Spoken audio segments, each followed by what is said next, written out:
மதுரை மேலப்பனங்காணி முனியாண்டி கோயில் அந்த அந்த சைடு இருக்கிறவன் இவன். அடிபட்டு ரொம்ப நாள் ஆச்சு போல தெரியுது. சுத்தமாக அங்கே யாராவது கோயிலுக்கு போனாங்க அப்படின்னா மட்டும்தான் அவனுக்கு உணவு கிடைக்கும்.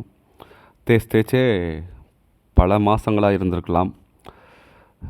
அங்கே போனவங்க பார்த்துட்டு சொல்லியிருக்காங்க.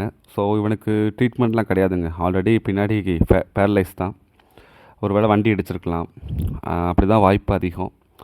பட் சர்வைவலாக தெரிஞ்சுக்கிட்டான். தேய்ச்சி நடக்க கீழே ஃபுல்லாக அந்த தேய்ச்சே வந்து இறுகிருச்சு. எப்படி இருந்தாலும் இது வந்து ரிஸ்க்கு தான். பட் இருக்கிற வரைக்கும் நம்ம ஒரு சாப்பாடும் நல்ல சாப்பாடும் ஒரு இடமும் கொடுக்கணும்னு நினச்சோம். டைரெக்டாக ஷெல்டர் கொண்டு வந்துட்டோம். இப்போ ஷெல்டரில் இருக்கான். இவனை தூக்கி 3 நாள் ஆச்சுங்க.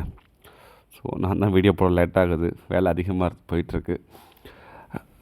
ஷெல்டரில் இப்போ அவனுக்கு நல்ல சாப்பாடு, நல்ல கவனிப்பு போதுங்க. இந்த மாதிரி எடுக்கும்போது தான் உண்மையிலே மன சந்தோஷமாக இருக்குது. நல்லா இருக்கிறத தூக்கிட்டு கஷ்டப்படுறதுக்கு முடியாதவங்க இருக்கிற வரைக்கும் சாப்பாடு போகிறான்டா, வாடா இருங்கடா அப்படின்னு பார்க்கும்போது உண்மையிலே ரொம்ப சந்தோஷமாக இருக்குது.